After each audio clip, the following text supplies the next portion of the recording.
7h37 sur la première, la rigueur. La rigueur, c'est le maître mot de l'application par le Conseil fédéral de la volonté populaire issue des urnes le 9 février dernier. Mise en œuvre stricte, rigoureuse donc de l'initiative UDC contre l'immigration de masse via des contingences. C'est ce qu'a encore rappelé ce samedi Simonetta Sommaruga devant ses camarades du Parti socialiste. Et cette application ne souffrira d'aucune exception ni pour les frontaliers ni pour les permis de courte durée. Même si la marge de manœuvre des 7 sages est ténue, cette fermeté fait grincer quand même pas mal de dents. Avec nous ce matin, un spécialiste de la question migratoire, le syndicaliste Denis Torche. Bonjour. Bonjour. Vous êtes dans notre studio de Fribourg ce matin jusqu'à 8h. On vous en remercie. Vous êtes responsable du dossier Migration pour Travail Suisse, le syndicat, et membre de la Commission fédérale des migrations. La fermeté du Conseil fédéral, elle avait déjà été exprimée il y a quelques jours par Madame Sommaruga, qui l'a rappelé devant ses camarades ce week-end, réunis en congrès, ses camarades du Parti socialiste. Est-ce que vous vous attendiez à cette fermeté-là? C'est conforme à vos attentes après le 9 février? Écoutez, oui, relativement, parce qu'on a un texte constitutionnel qui précise effectivement qu'il faut donc des contingents et des plafonds. Donc, de ce point de vue-là, on s'y attendait. Pour nous, ce qui est important, c'est évidemment de garder les intérêts économiques globaux de la Suisse en vue. C'est effectivement de mettre en avant des principes fondamentaux dans la politique de migration, comme le regroupement familial, si possible, ne pas discriminer. Et pour ce qui est de l'application de l'initiative, je crois qu'on s'attendait à ce qu'elle soit mise en œuvre de façon relativement stricte, oui. Alors, ce projet de plafonnement de l'immigration via des contingents préserve a priori les droits fondamentaux. Une fois résidents en Suisse, les étrangers ne seront pas discriminés par la priorité nationale. Les réfugiés échapperaient au contingent. Le regroupement familial reste a priori là aussi garanti. Pas de système de saisonniers, pas de retour au principe des saisonniers. C'est pas rien et ça irait plutôt dans votre sens, Denis Torche, tout ça? Alors, de ce point de vue-là, oui, parce qu'on avait de sérieuses craintes, parce que vous savez sans doute que les milieux économiques en particulier souhaitent plus de flexibilité. Donc, on va avoir un projet d'application qui va être mis en consultation. Donc, pour nous, il s'agit de rester vigilants et de faire en sorte que ce qui est actuellement prévu le reste. Et le plus important, effectivement, c'est la protection des salaires du personnel, des personnes qui vivent et travaillent en Suisse et étrangers. C'est le regroupement familial, ne pas y toucher. Il faut savoir qu'on a donc des dispositions qui ne sont pas extraordinaires pour les ressortissants des pays tiers, qui sont meilleures pour les ressortissants de l'Union européenne. De ce point de vue-là, il faut garder le plus possible ce qui existe aujourd'hui pour éviter effectivement d'aller encore plus à l'encontre du principe de libre circulation qui est déjà fortement mis à mal par cette initiative. Je résume, alors c'est peut-être un peu court comme résumé, mais pour vous, c'est pas catastrophique ce qui est en train de se mettre en place, là, du côté du syndicat Travail Suisse, notamment, Denis Torche? Je dirais pas les choses de cette manière-là. Il y a une initiative qu'il faut appliquer. Il est clair qu'elle est en contradiction avec les intérêts globaux économiques, c'est-à-dire, en fait, nos relations avec l'Union européenne. Pour nous, ces relations sont très importantes. Il faudra trouver une solution. On verra dans 2 ou 3 ans dans quelle mesure ce qui est en cours aujourd'hui sera compatible ou non. Nous avons l'impression que ce n'est pas compatible, mais tant que cette initiative est là, il faut essayer de la mettre en œuvre et on verra plus tard si c'est compatible avec ses intérêts globaux économiques ou pas. Personnellement, nous pensons que non. Oui, vous pensez que non. Alors, vous avez peut-être entendu Christian Levrat, le président du Parti socialiste suisse, sur notre antenne il y a quelques heures, il y a 1 heure ou 2, qui disait les contingents, au fond, ne seront jamais introduits, on n'y viendra jamais. Il lui disait que c'était un peu facile comme ça de pratiquer une sorte de pédagogie de la punition, puis attendre le veto de Bruxelles par rapport à l'eurocompatibilité de l'application de ce texte. Il disait c'est un peu facile de faire comme ça, le Conseil fédéral joue une partition qu'il n'aime pas beaucoup, et donc les contingents ne seront jamais introduits. Vous pensez la même chose que lui? J'espère qu'à moyen terme, effectivement, les contingents ne seront pas introduits. Si on regarde ce qui s'est passé autrefois avec le système de contingents, les contingents n'ont jamais effectivement réussi à réduire la migration. Ce sont les intérêts économiques qui ont fait qu'on a eu tant d'étrangers et d'étrangères en Suisse qui sont venus parce qu'on les a cherchés, l'économie les a cherchés.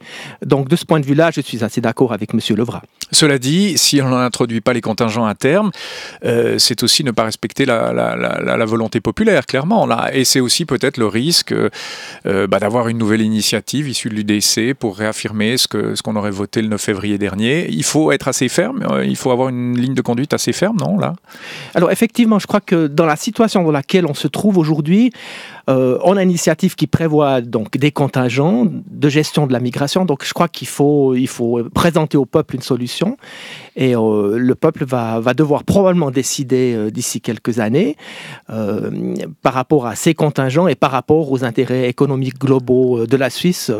En résumé, nos relations avec l'Union européenne en fait. La mise en œuvre de l'initiative ne fixe pas de plafond chiffré pour les autorisations de séjour pour ces contingents. On parle d'un ordre de grandeur de réduction annuelle de 25 000 personnes, ça fait 3 fois moins qu'actuellement. 25 000, ça vous paraît acceptable, correspondre à la réalité, ça vous paraît faisable en gros? Ce qui me paraît important dans cette discussion, c'est que on tienne compte aussi du potentiel des personnes qui sont présentes dans notre pays. Donc, je crois que c'est des estimations qu'on a reçues. Je ne suis pas certain qu'on ait définitivement fixé des chiffres.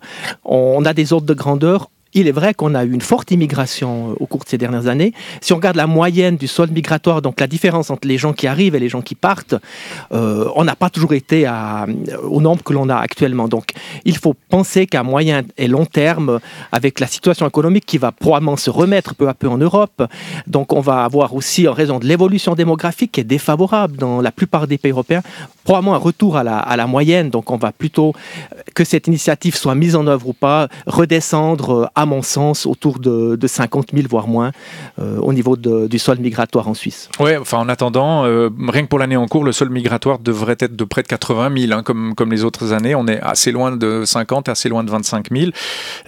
Ça, c'est un peu une bombe à retardement. Comment on fait dans cette temporalité transitoire, là, d'ici 2 à 3 ans, si on est encore à des seuils de 80 à 70 000? Comment on fait, là, Denis Torche? Je pense qu'on doit vraiment maintenant réfléchir sur la manière d'utiliser ce potentiel de personnes qui sont déjà dans notre pays, qu'elles soient suisses ou étrangères. Et puis, on a entendu le ministre, M. Schneiderman, parler de cette thématique tout à l'heure dans le journal. Donc, il s'agit donc de faciliter la conciliation pour les femmes. On a un taux d'activité de 60% pour les femmes, alors qu'il est de 90% pour les hommes. Donc là, il y a certainement des mesures à prendre pour permettre d'augmenter ce taux d'activité pour les femmes qui le souhaitent, et il y en a. Il y a beaucoup de personnes qui souhaiteraient travailler, qui n'ont pas d'emploi. Il y a aussi des travailleurs âgés. Donc, on a une évolution démographique qui fait que le nombre de travailleurs âgés va augmenter dans la population active, et là on voit qu'il y a des métiers pénibles, on voit qu'il y a des choses qui sont pas toujours très bien faites dans les entreprises parce qu'on les incite à partir en pré-retraite par exemple. Donc là il y a des choses à faire, donc ça demande aussi d'améliorer le fonctionnement du marché du travail, de rendre le marché du travail aussi moins pénible. Donc il y a toute une série de mesures à prendre pour aller dans le sens voulu. Bon, les femmes, on parle de 150 000 d'entre elles, moyennement ou hautement qualifiées, qui n'ont pas d'emploi, donc ce serait plutôt une bonne nouvelle qu'elles en trouvent, non ? Alors je pense qu'effectivement, il faut mettre sur pied davantage de structures de conciliation, qu'il s'agisse d'écoles à horaire continu ou de crèches ou d'autres mesures qui favorisent effectivement l'emploi des femmes en Suisse. Et le potentiel des travailleurs de plus de 55 ans, qu'on appelait les seniors ou les pré-seniors avant, ils pourraient renoncer à une retraite anticipée et revenir sur le marché du travail. C'est souhaitable selon vous ? Je pense qu'il y a dans le monde du travail aujourd'hui un certain nombre de personnes âgées qui seraient prêtes aussi à passer progressivement à la retraite. Donc il faut aller vers des solutions de retraite flexible, retraite partielle par exemple, qui permettraient à ces gens effectivement de rester sur le marché du travail tout en gardant des activités. On a des modèles dans certaines entreprises qui prévoient par exemple que les 10 seniors aient des activités de consulting, donc mettent leurs expériences professionnelles au profit des jeunes. Donc voilà toute une série de mesures qui seraient envisageables. Et ça c'est bon pour vous, ça c'est bon pour les gens qui défendent l'emploi et les travailleurs indigènes. Finalement cette initiative aura des côtés tout à fait engageants pour le syndicaliste que vous êtes. On refait revenir les femmes au travail, les seniors qui trouvaient plus de job à plus de 55 ans, etc. Il y a des aspects très positifs, non ?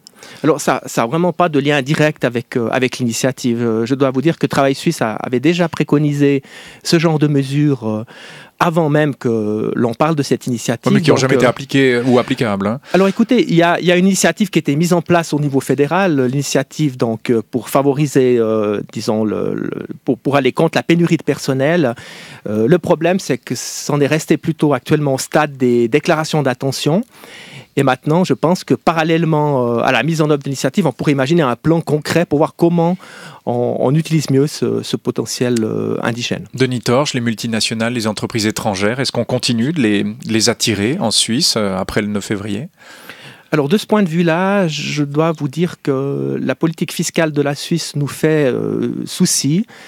Avec en perspective donc la troisième réforme de la position des entreprises, nous souhaiterions vivement que cette réforme soit faite dans une mesure pour que l'on n'ait pas de perte fiscale, dans le sens que la Suisse est devant de grands investissements, que ce soit justement dans l'économie care pour les personnes âgées, parce que la population vieillit, etc. Donc on aimerait une solution qui fasse en sorte qu'on puisse maintenir ces entreprises de façon à ce qu'on ait une fiscalité qui ne soit pas défavorable à l'ensemble des entreprises suisses. Il faudrait éviter que l'on favorise les multinationales et que cela provoque une augmentation du taux d'imposition qui ferait que cela serait défavorable à l'ensemble des entreprises. Il ne faut plus tout faire, j'insiste sur ce terme, pour attirer les multinationales en Suisse ? Je pense que oui, vous avez raison, parce que... Je vous pose la question, hein, je ne l'affirme pas. Oui, mais ça peut avoir un effet de développement économique malsain dans certaines régions, de vouloir miser absolument sur des multinationales.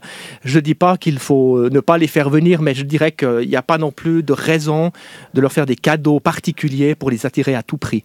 On a besoin d'une économie diversifiée qui est basée aussi sur un tissu économique de PME, donc je crois qu'il faut avoir une vision globale de la fiscalité sur ces questions-là.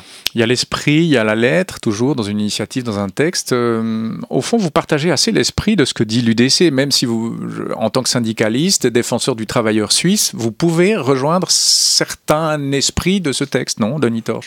Non, parce qu'on n'a pas du tout le même esprit que celui qui est à l'origine de cette initiative. Nous, ce que nous voyons, c'est que nous avons des personnes en Suisse, effectivement, qui pourraient travailler plus. Donc, je crois que c'est juste aussi d'avoir un équilibre.